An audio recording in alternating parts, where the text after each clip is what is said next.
नमस्कार. महाराष्ट्रातील विविध क्षेत्रातील बातम्या झटपट आपल्या मोबाईलवर पाहण्यासाठी लगेचच सबस्क्राईब करा राष्ट्रशक्ती लाईव्ह न्यूज आणि सोबत बेल आयकॉन प्रेस करायला विसरू नका.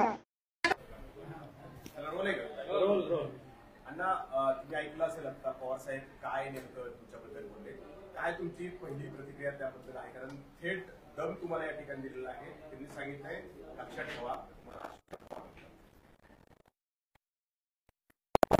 मतदारसंघामध्ये आदरणीय पवार साहेबांनी राष्ट्रवादी काँग्रेस पक्ष आणि महाविकास आघाडीतील कार्यकर्त्यांचा मेळावा आणि बैठक आयोजित केली होती. या बैठकीचं आणि मेळाव्याचं ज्यांनी आयोजन केलं त्यांनी साहेबांना काही माहिती मागच्या 8 दिवसापूर्वी दिली.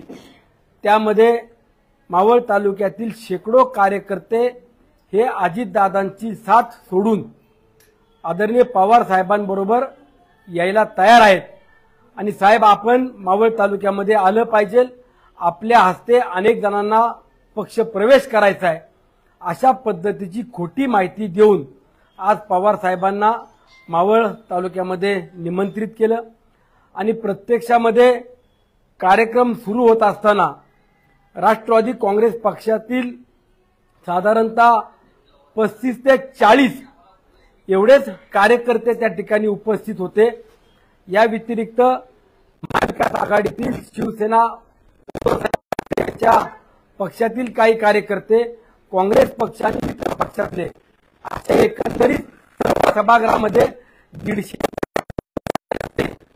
काही पदाधिकारी त्या ठिकाणी उपस्थित होते. ही सर्व परिस्थिती पाहिल्यावरती ज्यांनी या ठिकाणी कार्यक्रमाच्या निमित्तानं साहेबांना निमंत्रित केलं त्यांनी साहेबांना चुकीच्या पद्धतीने माहिती दिली की साहेब या ठिकाणी आमदार सुनील शेळकेंनी कार्यकर्त्यांना पदाधिकाऱ्यांना येऊ नये अशा पद्धतीनं दम देण्याचं काम केलं किंवा आपण कार्यक्रमाला जाऊ नका असं देखील सांगितलं आणि साहेबांनी त्या बाबतीत लगेच प्रतिक्रिया दिली. खरं तर साहेब आमच्यासाठी शब्द आहेत, उद्या देखील असतील, परंतु साहेबांनी या बाबतीमध्ये वक्तव्य करताना शहानिशा करणं हे अपेक्षित होतं. मागील 50-55 वर्षाचा साहेबांचा राजकीय आपण वाटचाल किंवा इतिहास पाहिला तर व्यक्तिगत कुठल्याही पदाधिकाऱ्यावरती किंवा एखाद्या सहकार्यावरती कधीच साहेबांनी टीका केली नाही किंवा त्या पदाधिकारी किंवा या ठिकाणी आल्यावरती आपल्या विरोधकावरती देखील व्यक्तिगत टीका टिप्पणी केली नाही.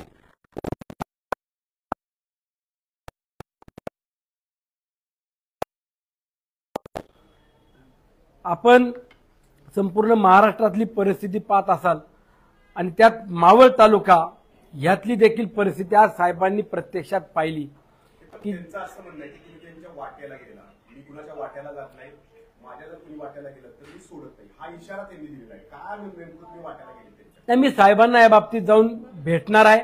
साहेबांना विचार मी कुणाच्या वाटेला गेलो, माझी काय चूक झालेली आहे हे मला आपण सांगावं.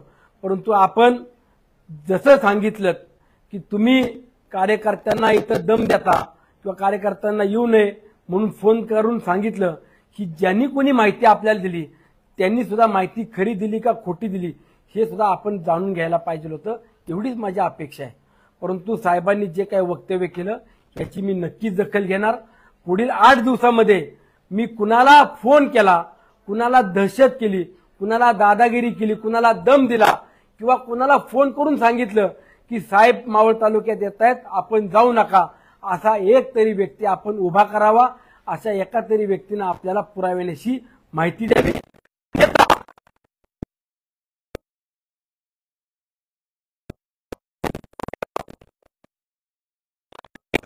मी साहेबांना ज्यांनी कोणी माहिती दिली त्या माहिती देणाऱ्या व्यक्तीनं साहेबांनी एक तर पुरावे द्यावेत, नाहीतर साहेबांनी जे वक्तव्य केलं ते माझ्या बाबतीत खोटं केलं हे सुद्धा साहेबांनी सांगितलं पाहिजे किंवा मला माहिती देणाऱ्यांनी चुकीची माहिती दिली.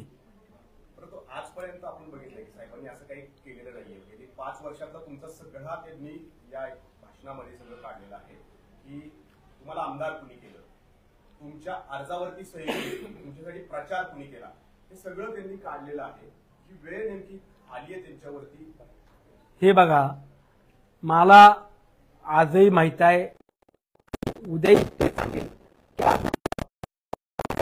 की मतदारसंघामध्ये आले, आदरणीय दादांनी मला उमेदवारी दिली, हे मी विसरलेलो नाही.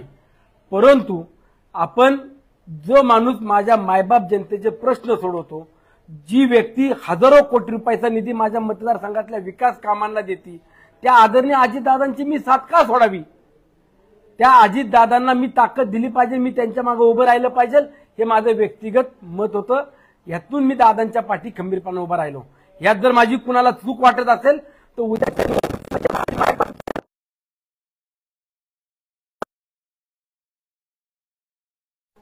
साहेबांनी या ठिकाणी आल्यावरती माझ्यावरती टीका करणं किंवा माझ्या बाबतीत एवढी दखल घेणं हे मला मुळात अपेक्षित नव्हतं.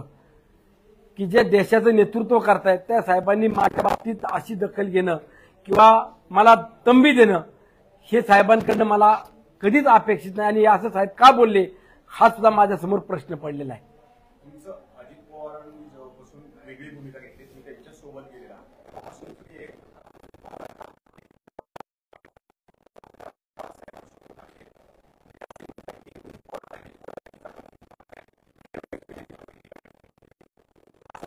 काही जोडला जातोय आजच्या या सगळ्या आरोपांमागे?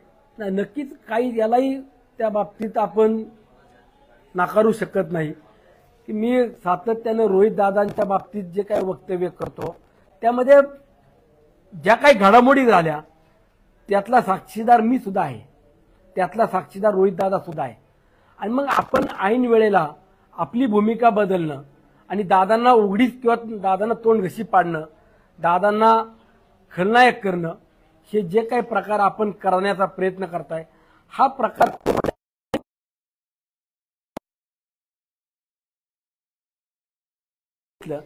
की उद्याच्या काळामध्ये आदरणीय जयंत पाटील साहेब सुद्धा दुसऱ्या पक्षात जाऊ नये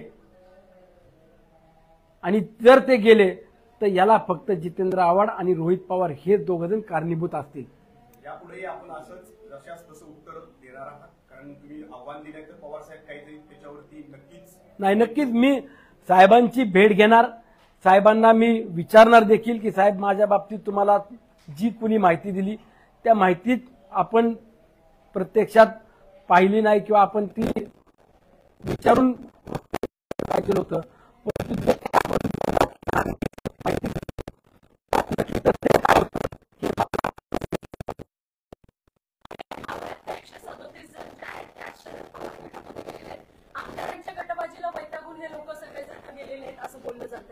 हे बघा, 137 म्हणाले, कोणी 300 म्हणालेत.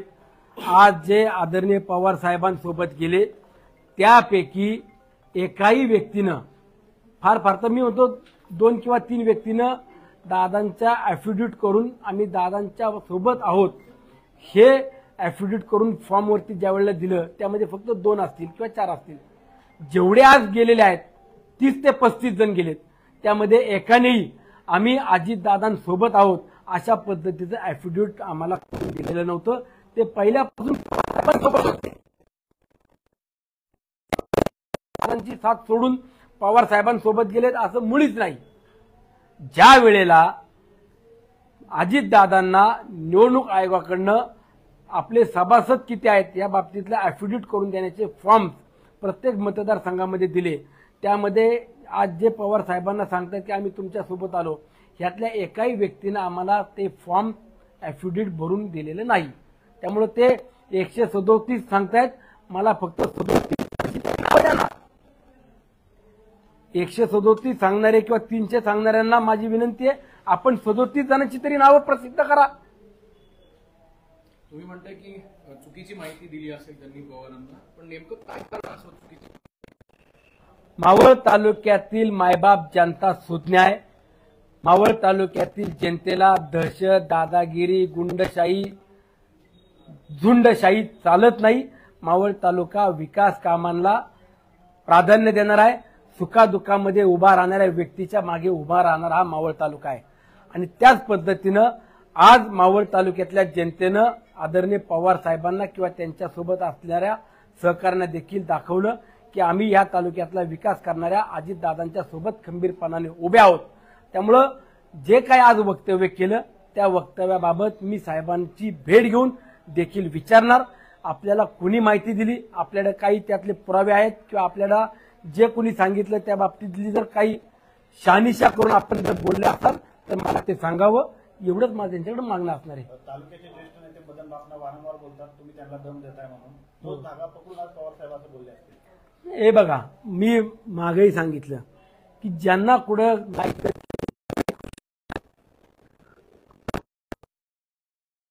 आपल्याला प्रत्येकाला अधिकार दिलेला आहे. आणि मी साहेबांच्या बाबतीत किंवा बापना साहेबांच्या बाबतीत एकदाच वक्तव्य केलं की साहेब तुम्हाला जी काय भूमिका पक्षात जायचं म्हणता, तुम्ही दादांसोबत